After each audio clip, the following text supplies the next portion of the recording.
Hola, ¿qué tal? Buenos días. Soy Mariluz Martínez, presidenta de la Federación de Asociaciones de Vecinos de Getafe. Tengo 69 años y soy vecina de Getafe desde que nací.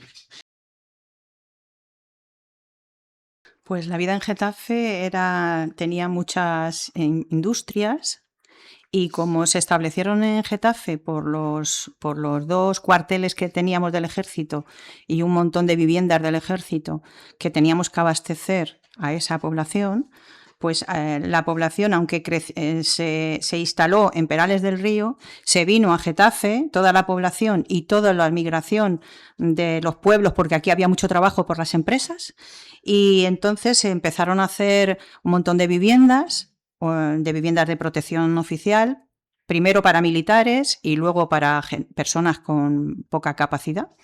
Y así se establecieron trabajando en diferentes empresas que había, como de pasta, de material de construcción, Uralita, fábrica de harinas, que ahora es el teatro. Teníamos otra empresa que se llamaba Reifra, que era de televisores, Kelvinator, que era de frigoríficos, envasado de tomates. Y a partir de ese momento, pues la población empezó a crecer y empezó a demandar cosas en la ciudad. Entonces, es verdad que a lo primero los barrios de la periferia no existían, ahora mismo hay 11 barrios, pero entonces solamente era en el centro, porque las empresas se establecieron en la calle Madrid, enfrente de lo que ahora es Universidad, que antes era el 13 de Artillería, y en algún polígono las empresas muy grandes, en el polígono más cerca, al lado de Airbus, que es la empresa de, como sabéis, que hace los aviones.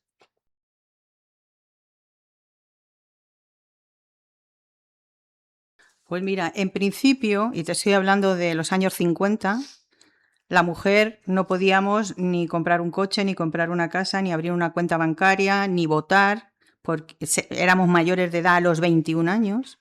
Estábamos totalmente tuteladas por los hombres.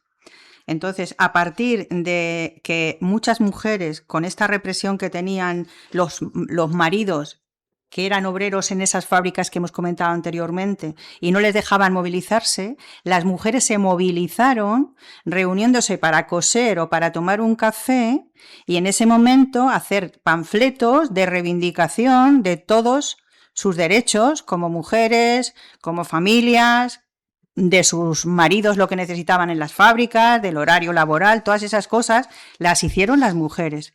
A partir de que empezaron a conseguir que ellas también trabajaran, porque a lo primero no trabajaban, nada más que a criar hijos y ya está, pues a partir de que empezaron a trabajar en las fábricas, ya empezaron a reivindicar todavía más todos sus derechos.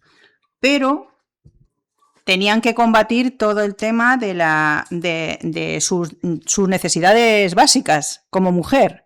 No teníamos aborto, no teníamos divorcio, el maltrato se consideraba como una cosa personal de la familia. No, nadie hacía nada el tema del maltrato, cuando ahora sabéis que a partir de Ana Orantes, del año 2003, pues ya sabemos que hay 1000 y pico personas asesinadas y 68 niños asesinados por los hombres. Entonces, lo que pasa es que había una percepción que, a ver, la mujer como que se ponía a trabajar o bien cosiendo medias, cogiendo puntos a las medias, que se llamaba. Unas medias se te rompían, como eran de seda, pues tenían que coger, entonces había puntos en las medias. Entonces la mujer se ponía a trabajar para ingresar en casa, porque todo el mundo teníamos que trabajar, yo empecé a los 14 años, pero luego es como, ya me caso, ya no hace falta que yo trabaje, porque mi cometido es tener hijos. Entonces, esa era la percepción, y bueno, os cuento un detalle que a mí no se me ha olvidado de la cabeza nunca. Se cortaban el pelo. La mujer como que se quedaba el pelo largo para ponerse el moño de la boda. Pero cuando se casaba se cortaba el pelo porque ya no necesitaba el pelo largo. O sea, unas cosas que ahora mismo te suenan como de otros países represores, pero es que lo hemos tenido aquí. Es que íbamos a la iglesia con velo. Yo tengo todavía el velo de cuando era pequeña para entrar a la iglesia. Un velito que te tenías que poner en la cabeza. O sea, que cualquier cosa que os cuenten en esas épocas os suena ahora al tema islámico. Pero estábamos un poquito así, ¿sabes? Lo que pasa que gracias a toda la movilización vecinal, a todo lo que nos hemos movido en Getafe, pues la mujer cada vez está mucho mejor considerada. Bueno, la mujer y toda la población en general, porque en Getafe hay mucha participación ciudadana gracias a los ayuntamientos de izquierdas. Entonces hay muchísima participación ciudadana y las mujeres, los homosexuales, todos los niños, todo el mundo tenemos, los discapacitados, todo el mundo tenemos muchísimos derechos porque trabajamos para eso y ahora mismo seguimos trabajando para que no nos quiten todo lo que hemos logrado.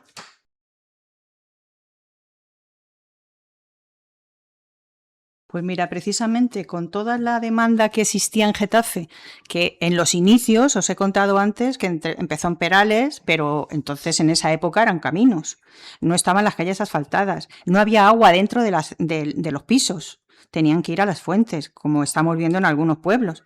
Entonces, para reivindicar todas esas necesidades, la gente se asoció.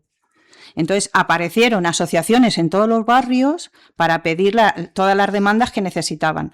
Luego hubo también grupos en la migración de los pueblos que venían a Getafe, se unieron pues los extremeños por un lado, los andaluces por otro, los de Castilla-La Mancha, porque básicamente la gente que vino era de Andalucía, de Toledo y la zona de Toledo, de Extremadura y de Castilla-La Mancha. Entonces, esa gente creó sus casas regionales, pues como pasa ahora, que te vas a un país o a una ciudad y están los chinos por un lado, los otros por otro, pues aquí en Getafe pasaba lo mismo. Pero luego las asociaciones de vecinos, lo que hemos intentado toda la vida, y hoy, 2026, seguimos intentando, es acoplarnos todos y que todos podamos convivir. De hecho, en Getafe tenemos la mesa de la convivencia, en la que trabajamos con otras culturas, con árabes, con saharauis, con polacos, con rumanos, con personas de cualquier ciudad de España o de Sudamérica. Bien, tenemos gente de Honduras, gente de todos los países que viven en Getafe y estamos representados en las asociaciones que componemos la mesa de la convivencia. Todas las asociaciones de Getafe, no solo hablar de vecinos, sino culturales, de cualquier tipo, van al ayuntamiento a tener una reunión con el concejal que lleva ese tema. Entonces, las asociaciones culturales o vecinales o de lo que sea, nos juntamos en esos consejos sectoriales que hacen el ayuntamiento, que está presidido por el concejal de esa materia, y todos ponemos en común lo que necesitamos para ese tema.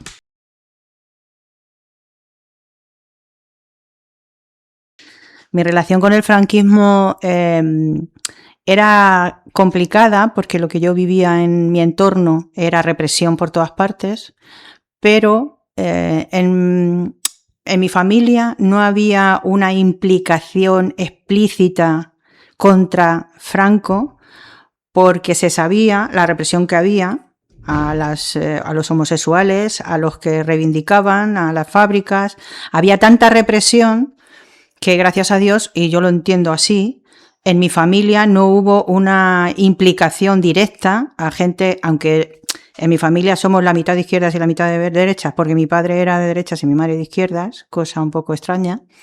Cuando mi padre sacaba una bandera de España con el aguilucho, mi madre decía, guarda eso.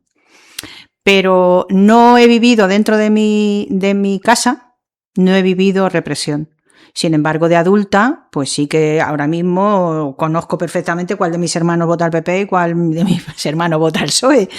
Pero cuando era pequeña no. Entonces no me perjudicó. Sí me perjudicó en la educación por el tema de que no teníamos posibles, éramos 8 hijos y no tenía posibles para estudiar una carrera y tuvimos que trabajar muy pronto.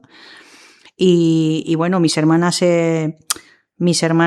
sufrieron las consecuencias de que la mentalidad de ese momento era ponte a trabajar porque hace falta que ingreses dinero, pero cuando ya tengas un marido, pues ya no hace falta porque vas a tener hijos y vas a cuidar de tus hijos.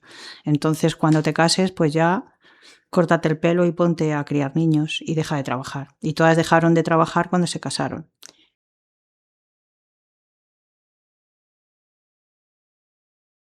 Sí, cuando yo estudiaba, recuerdo que todo estaba condicionado por la Iglesia. Cualquier cosa que hacías estaba condicionado. No podías ponerte minifalda ni pantalones cortos, ponías un velo para entrar a la iglesia, no podías vivir con un hombre sin casarte.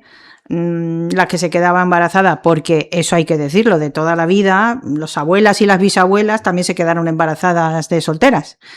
Eso también existía, pero estaba muy mal visto y entonces la represión contra todas esas cosas era muy dura.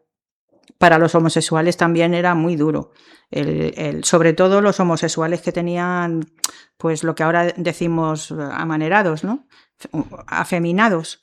Pues el hombre que no era afeminado podía ser homosexual y no se enteraba nadie, no pasa nada, pero el que era afeminado tenía mucha represión. En Getafe teníamos a un chaval que a mí me daba mucha pena porque todo el mundo se reía de él, todo el mundo le marcaba y el chico lo pasó fatal. Bueno, el chico que todavía le veo yo en Facebook, a Manolo, y la verdad es que el chico estaba tan condicionado y tan mal que a lo mejor, a mí me pasó una vez, yo tengo una experiencia con Manolo, yo nunca he hablado con él, pero tengo una experiencia y es que yo estaba mirando, o sea, yo no sabía que Manolo pasaba por la calle, pero yo estaba mirando para un escaparate y empezó a insultarme. ¿Qué haces? ¿Qué miras? Y digo, Manolo, perdona, yo no te estaba mirando, que estoy mirando el escaparate. O sea, imaginaos hasta qué punto, ¿no? Que ahora también existe mucha represión a los homosexuales y palizas y todo eso, todo lo sabemos, pero que entonces era como, por Dios, eso no se podía ver. Y lógicamente todo eso viene por la dictadura y la dictadura está relacionada con la Iglesia, porque la Iglesia consiente las dictaduras y la Iglesia reprime, y todas las religiones pues reprimen mucho la convivencia en general. Cine había unos señores que iban a las películas que se emitían, e incluso cuando estaban grabando la película, y como se salieran un ápice de lo que estaba marcado, porque cuando iban a hacer una película o una obra de teatro o cualquier cosa, tenían que mandar a la entidad que era la censura, a la oficina de la censura. Le tenían que mandar de qué iban a hablar. Y no podían de ninguna manera salirse de ese guión. Pero no obstante, por si acaso se salían de ese guión, iba un señor de la censura a ver qué es lo que se decía en la película o en el teatro o donde fuera, porque si se salía del guión, directamente clausuraban esa obra de teatro. La gente, si quería ver algo que se saliera un poquito de tono, pues se iba a otros países. Yo, como os he dicho anteriormente, en mi casa no he vivido el que ninguno de mis hermanos estuviera en ninguna organización contra el fascismo. Sí que yo me sentía fatal porque a mí me daban en el colegio costura y cosas de esas de mujeres. Y lo que sí sé es que las personas implicadas eran lo que hicieron los que os he contado anteriormente, lo que hicieron las mujeres para hacer cosas por sus maridos, que sus maridos de las fábricas no podían, que preparaban todos los panfletos para que todas las mujeres supieran lo que estaba pasando en las fábricas porque nadie podía hablar, y para reunirse en sitios estratégicos y que la policía no los pillara. En principio, cuando los pillaba iban a la cárcel directamente y en algunos casos pues los mataban. Entonces se sabía y se conocía que hacían redadas por la noche y se llevaban a gente y ya no volvía.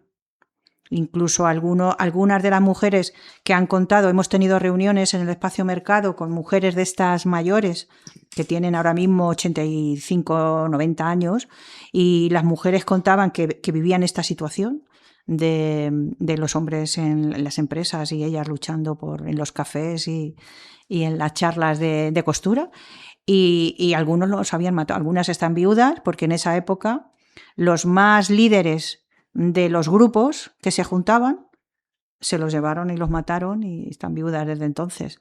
Entonces, el conocerlo lo conocíamos todos, lo que pasa es que había gente que luchaba aun a riesgo de que fuera a la cárcel, como muchas de las personas políticos que vemos ahora mismo en la tele, que han estado en Carabanchel, en la cárcel de Carabanchel durante años, hasta que acabó el franquismo y salieron. Entonces, hay gente que es muy valiente, ahora también. Hay gente muy valiente que se arriesga a que le lleven a la cárcel, como las flotillas que estamos viendo que van a Gaza. Pues se arriesgan, esas flotillas saben que el Netanyahu se los van a llevar y que algunos a lo mejor, por la fuerza de los países, no los van a matar, pero que les van a dar una paliza. Pues entonces hay gente que son más echados para adelante y dicen, mira, a riesgo de mi vida, pero yo lucho. Todos deberíamos ser así, lo que pasa es que yo en mi edad pues no he vivido eso, porque Franco murió en el año 75 y yo era pequeña, yo era jovencita, muy jovencita, entonces todavía no estaba metida en ninguna. Yo nací en el 57, entonces cuando murió Franco yo tenía 17 o 18 años, todavía no me, no me había implicado todavía en nada de esto. Sí, me ha marcado mucho la educación muy severa de mi casa. Mi padre, hay que disculparle en el sentido de que cuando tienes 8 hijos, pues es complicado tenerles rectos, ¿no? Pero era demasiado recto. O sea, yo no lo he vivido porque claro, me llevo 4 años con la siguiente y los demás eran mayores, pero contaban que mi padre se sentaba a la mesa con la correa del cinturón puesta encima en el cuello. Aquí o te mueves, si te mueves, te pega un correazo. Eso era la educación. Entonces, si te pasaba la más mínima, yo gracias a Dios no me pegaron, ni con correa ni sin correa. Me pegaron una vez porque me fui y vine tarde de la fiesta. Bueno, tarde que era que llegué a mi casa a las 9:30 cuando tenía que estar a las 8. Pero es la única vez que me pegaron. Y castigarme sin salir sí, muchas veces por contestona, me decía mi madre.